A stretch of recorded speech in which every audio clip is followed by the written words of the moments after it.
Welcome back to this tutorial, and in the previous section we looked at some of the operations on how to deal with data frames.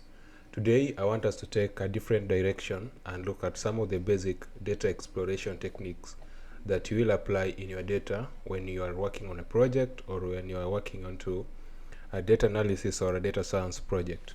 So to get us started, we are going to look at one of the most commonly used functionality of data frames known as groupby, and this cuts across whether you are working in Excel or other kind of data management environments, or even programs like MongoDB or SQL. You are likely to use groupby in most of the cases, and this is specifically useful when you want to write statements that will group rows or data points of your data that have same value into some summary rows. So to illustrate this, I want us to start, as is the tradition. So it's the custom, we do import pandas to allow us work with data frames. And the first thing that we're gonna do is import our data set. So I've provided the link to the data set on the comment section of this video. So download that dataset and then store it where your Jupyter notebook is. So make sure it's in the same directory so that you don't run into issues of wrong directory. And create a variable called df and then read the CSV file. You should be able to do this. If you don't know how to do this, you can check my previous video on how to read CSV files. And the name of the CSV file is traffic.csv,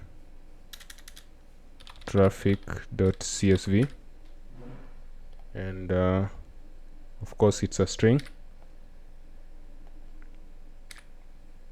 So once you do this, I want us to check the first few lines and run it.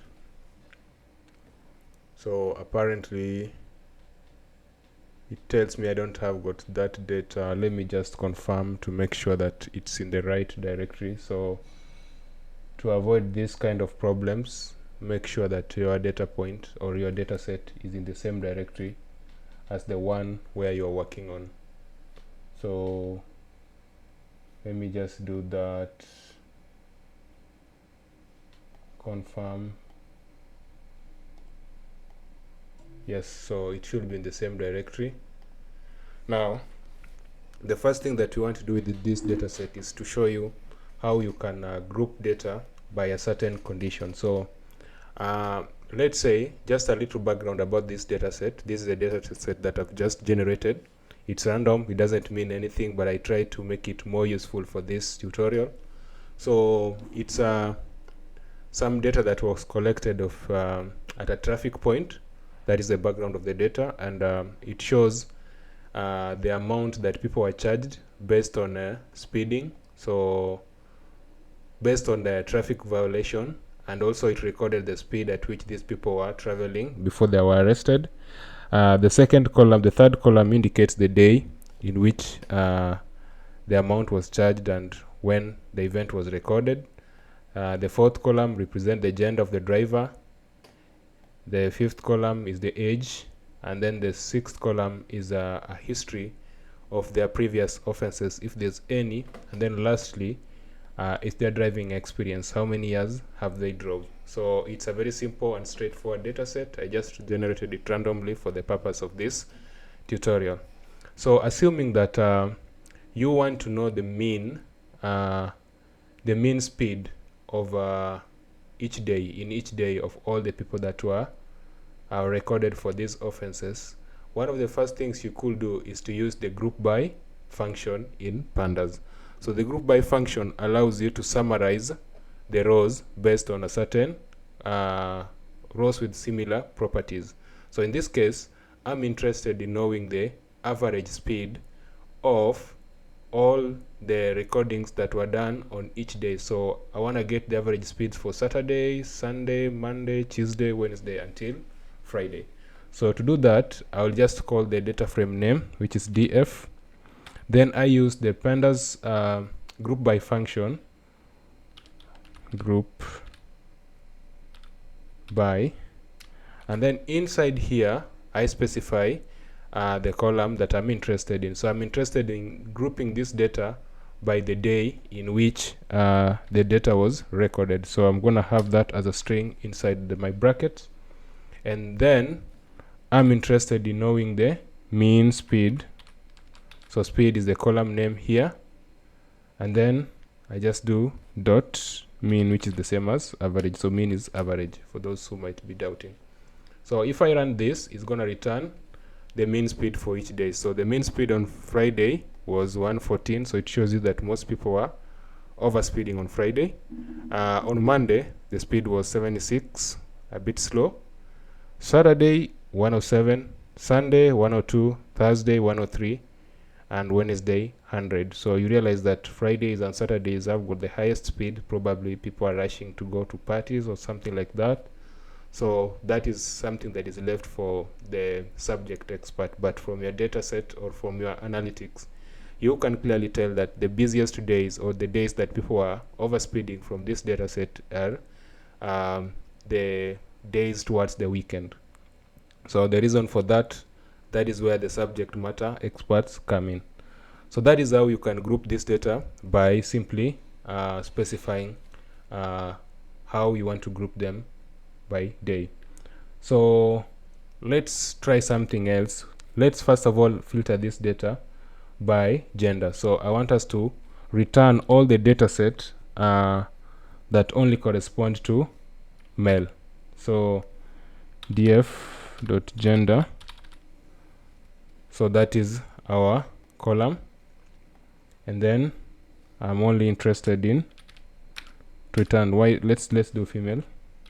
Return all the offenses by female and run this. So you can see you can literally filter your data by male. So as you can notice, the gender column only returns all the drivers who are female. It doesn't return male. So that is an easy way of filtering that. So we can ask ourselves, like, how many or what is the average speed that the female drivers are recorded for this data set. So that is simple. We basically gonna copy this. So first of all, we filter it by gender and specify that we are interested in female, and then just add dot speed dot mean. And once we do that, it's going to return the average speed for the female drivers. As you can imagine, we can easily find the maximum speed of the female drivers by just changing this function to max. And we can do the same, so it's 138. We can do the same for mean. Let's see, the minimum speed is 50. So that is how you group your data set and also implement simple filtering and conditions to return specific values. This is very, very important when you are presenting a report, maybe to your bosses or to your seniors in an organization or even into a research team. Now, apparently pandas also has got an extra function that is really, really good in summarizing your data set. This function is known as aggregate function, and it allows you to specify multiple aggregation functions at once. So if you want count, mean, maximum, if you want mean, maximum, mean, medium, minimum, all at once, you just have to use the aggregate function and it returns all of them without writing them every time. So to do that, do df group, first of all group by your data and specify what you want to group by. So I'm going to group by day. So I want to know the minimum, maximum, median for each day, and then dot, and I want to know that for specifically for speed column. And then we do the aggregate function, which is agg. So that is the aggregate function from pandas, open and closing bracket, and then we have square brackets to insert our conditions. So we have got the option, sorry, count. So we want to count how many people were charged or penalized on each day. Mean, so the average speed, and then maximum speed, and then hopefully lastly minimum speed. So if you do that and we run this code, it's going to return all those sets of values for each day. You can do this by gender to see what comes up. Again, gonna have the same thing, mean, maximum, medium for each gender. As you can see, previously find that the female was 50. Yeah, the answer is the same here. And the maximum was 138. It's the same. So that is how you can easily get aggregate results by just specifying that. Some cases, apparently you might not even do want to specify the column. Pandas allows you to do that by simply calling df, the name of your data frame, group by, and then specify how you want to group it. I want to group it by day, and then I want mean. So I don't need to specify the column for speed. It's going to return for all of the numerical values in your data frame. So in that case, it's going to return the mean for previous offenses, age, driving experience, total amount, and speed. So all the numerical values, it will calculate the mean. So that is how you do it, by running this single line of code. So that's interesting. In the next section, I want us to look at something different, or something build up on what we have done so far. So again, subscribe so that you get notified when the new video is up. Give it a thumbs up if you like it. Tell a friend to tell a friend. Hope to see you in the next video.